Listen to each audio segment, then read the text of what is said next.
안녕하세요. 대단히 반갑습니다. 아버지의 눈물 이훈우.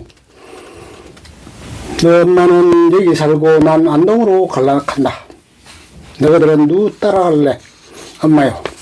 그러면 내가 여기 살고 엄마는 안동 가면 누구랑 살래? 엄마요. 슬픈 표정으로 하늘만 쳐다보시며 속으로 울고 계시던 그때 아버지 얼굴을 지금도 잊을 수가 없다. 요즘은 자꾸만 그때의 아버지 눈물이 보인다. 우리 집은 읍내에서 버스로 2시간을 꾸불꾸불 들어가 다시 꼬불꼬불 손길을 1시간이나 더 걸어야 도착하는 하늘 아래 끝동네였다. 나는 10형제 중 9번째로 태어났다. 위로 8명의 형들은 모두 도시로 공부하러 떠나고 집에는 나와 동생, 어머니, 아버지 이렇게 내 식구가 머슴들과 같이 농사를 지으며 살았다.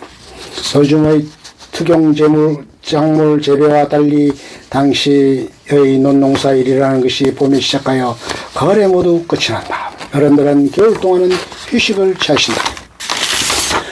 오늘도 아버지는 일집 사랑방의 동네 어른들과 밤을 지새우시고 아침밥 먹는 자리에 나타나지 않으셨다. 어머니의 참을성에 한계가 오면 늘 내가 아버지를 모시러 간다. 아버지요, 엄마가 아침 무락하는데요. 웃고 떠드는 소리에 아버지가 내 말을 듣지 못하신다. 아버지, 엄마 진짜 열받았다 카이요. 버떡 까입시다. 그래도 아버지는 반응이 없으시다. 가을 거지가 끝나면 어른들은 자주 사랑방에 모여서 밤새워 이야기꽃을 피우신다. 돈을 얼마 모아서 주전부리도 하시면서 내년 농사를 위해 새끼를 꼬거나 가마니를 짜는 일을 제외하고는 거의 매일 사랑방에 가신다. 겨울이 되면 아버지와 어머니가 한 번씩 다투신다. 멍석도 짜야 하고 가마니도 짜야 하고 새끼도 구워야 내년 농사를 준비할 수 있는데 사랑방의 정신을 빼앗긴 아버지가 못마땅하신 것이다. 그럴 때면 어머니는 늘 나를 보내시곤 하셨다. 그렇지만 아버지는 내 말을 듣지 않으신다. 오늘도 하룻밤을 지새우고 다시 저녁 때가 되었어야 들어오시는 아버지랑 다툼이 일어난 것이다. 어머니의 잔소리에 아버지는 우리 두 형제를 불러놓고 누구랑 살 것인가를 묻고 계신다. 그냥 울고만 있을 걸, 그냥 고기만 숙이고 있을 걸, 너무 빨리 너무 강하게 엄마랑 살고 싶다고 말했던 것이 어른이 되고서야 후회를 했다.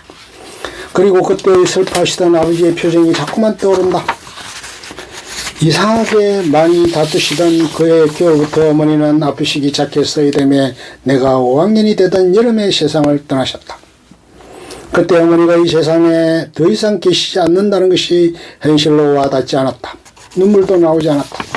아무 느낌이 없었기 때문이다. 그러나 지금에 왔어야 한 번씩 가슴이 미어지도록 답답해지고 눈물이 걷잡을 수 없이 쏟아진다. 살아계실 때 잘해드릴 걸 바보처럼 그에 부쩍 어머니와 아버지가 많이 싸우셨던 것 같다.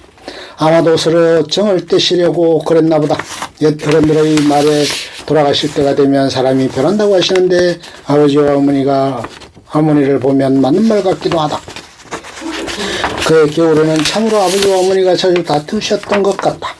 그때 내 동생과 나는 늘 어머니 편을 들었다. 3대1로 밀린 아버지는 언제나 말없이 밖으로 나가곤 하셨었다. 어머니가 돌아가시고 3일장을 치렀다. 나도 아버지도 눈물을 흘리지 않았다. 마지막 관을 땅속에 넣었을 때서야 아버지께서는 목 놓아 우셨다. 그동안 잘해주지 못해 미안했다고 먼저가 있으면 곧 따라가겠다고. 내 손으로 땅을 긁으시며 왜 이렇게 야속하게 훌쩍 가버렸냐고 하염없이 가슴만 뜯으시던 아버지의 모습을 잊을 수가 없다. 어른도 우시는구나. 아버지도 눈물이 있으셨구나. 그해 봄부터 아버지의 건강도 좋지 않으셔서 농사일은 머슴들과 내가 지키게 되었다. 쉽게만 보였던 작은 일 하나하나가 어린 나에게는 너무나 큰일들이었다. 일을 악물고 열심히 했지만 실수투성이었다. 아버지는 일을 하지 않으시고 쉬시면서 오히려 건강이 더 나빠지셨다. 기침을 한번 하시기 시작하면 옆에서 보는 내가 마음이 아플 정도로 힘을 소비하시고서야 멈추시곤 했다. 아버지, 나 그리고 동생과 같이 식사를 하는 날들이 많아지면서 대화의 기회도 많아졌다.